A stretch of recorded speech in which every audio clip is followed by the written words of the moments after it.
demokrasi var.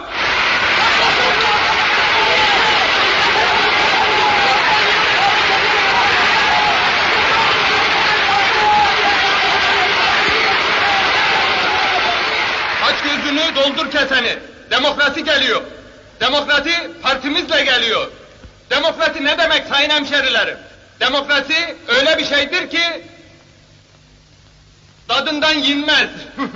Anladınız değil mi? Toplumun yalnızca küçük bir kesimini oluşturmalarına rağmen ona egemen olan grup, doğal olarak çalışan kesimin yanındaymış gibi davranır.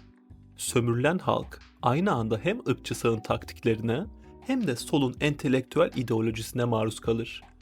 Yani bir taraf sözde sivil hakları, laiklik, LGBTQ, kadın hakları, ekoloji, barışı, modern olmayı falan filan savunurken bir diğeri bunlara düşmandır. Halbuki bu dertler sistemin kendi kendine yarattığı ve bu nedenle hiçbir şekilde çözülemeyecek sorunlardır. Bu küçük kesimi temsil eden politik partiler seçim kampanyaları ile iktidara gelmek için yarışır. Bazı partilerin bu eşitlik ve medeni hakları savunan ilericiliği tıpkı gerici taktikler gibi yalnızca oy kazanmak ve devletin kontrolünü ele geçirmek için bir kumpastır. Ancak solun ilerici taktikleri aynı zamanda toplumsal ihtiyaçların askeri düzeyde karşılanmasını da sağlar ve böylece sağcı gerici taktiklerle dönüşümlü olarak sahte bir denge yaratır. Başka bir deyişle bu ilerici taktikler sistemi kontrol eden sanayi ve finansçıların diktatörlüğünün olmazsa olmazıdır. Bu medeni hakları savunmak veya ırksal dinsel bütünlüğü korumak bize kağıt üzerinde haklı ve mantıklı gözükebilir.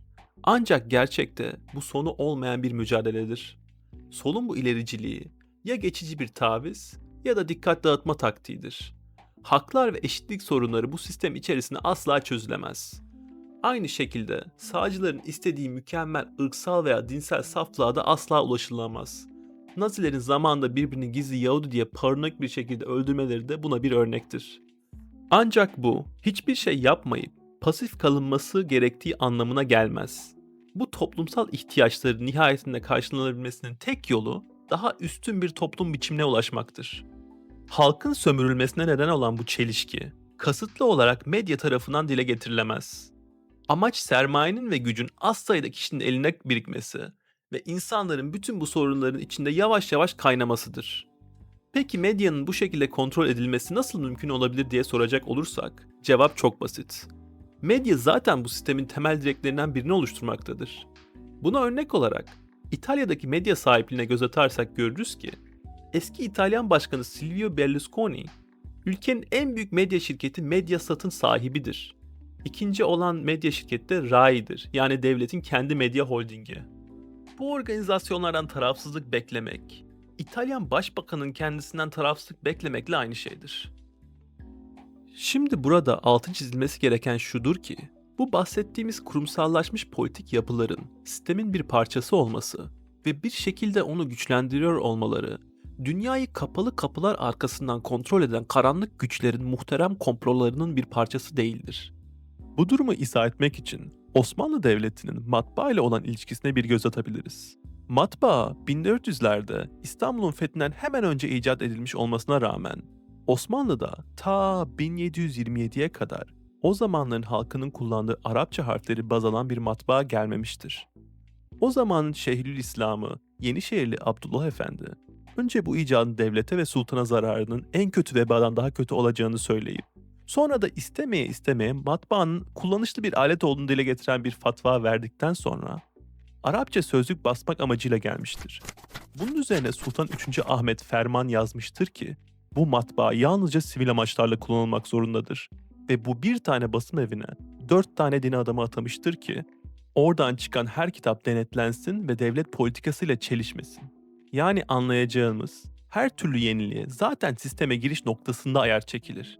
Çekilemezse de sistemin içine alınmaz. Aynı bazı sufilerin başına buyruk fikirlerinden dolayı idam edilmesi, bazılarının da devlette makam alması gibi. Bu sağ-sol taktiğine günümüzden bir örnek verecek olursak, Amerika'daki ırkçı Trump ve ilerici Obama-Biden-Kamala'yı alabiliriz. Bu ırkçı Trump, sağcı Cumhuriyetçiler Partisi'nin tüm tarihinin en iyi sonucu olan 74 milyon oyu almayı nasıl başardı? Trump, Amerika yeniden güzel olacak kampanyasıyla Amerikan zihniyetini birçok yerden vurdu ve bu sonucu elde etmek için bir sürü korkuyu körükledi. Sağcıları yüzeysel olarak tatmin edecek ama aslında insanlara hiçbir hayrı olmayacak bir sürü girişimde bulundu. Ülkenin göç akınına karşı savunulması için Meksika sınırına bir duvar çekilmesi, hükümetin sınırsız silah satışına izin vermesi ve cinsel azınlıklara eziyet edilmesi bunlara yalnızca birkaç tane örnektir. Halbuki Trump'ın en büyük başarısı toplam en az 8 trilyon dolar değerinde zenginlere vergi affı sağlamasıdır. Bu miktar parayı anlamak biraz zor olabilir. Bu para Türkiye'deki bütün gayrimenkulü, üzerine dünyadaki bütün ticari uçakları satın almaya yetecek bir meblağdır. Donald Trump'ın da bu kadar destek almasının nedeni budur. Öbür tarafta Joe Biden, Barack Obama ve Kamala Harris daha çekidüzenli, duyarlı ve ilerici bir zihniyeti temsil ediyorlar. Ama şu an 2025'te görüyoruz ki Amerika'da iktidar son 4 seçimde 4 kere Cumhuriyetçiler ve Demokratlar arasından el değiştirdikten sonra hükümet %95 aynı politik çizgiden sapmadı.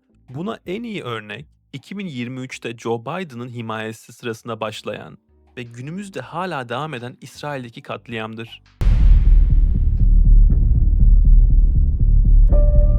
Hatta bu iki düşman parti arasındaki fark aslında yalnızca birkaç tane fikir ayrıcalığından ibarettir. Buna rağmen 2020'de Joe Biden Amerikan tarihinin en yüksek oy miktarı olan 81 milyon oya ulaştı. Ondan sonra da Donald Trump 2024'teki seçimde 71 milyon oya ulaştı. Yani bu taktikler bize tiyatro gibi gözükse de amaçlarına çok iyi hizmet etmektelerdir. Bu sağ sol taktiğine dünyada başka bir yerden örnek verebilir misiniz acaba? Yorumlarda tartışalım. Bu işin sonu neye varır ben bilmirim. Sen devletsin, sen bilirsin. Gayrı hükmü sen ver kurban. Suç kimde?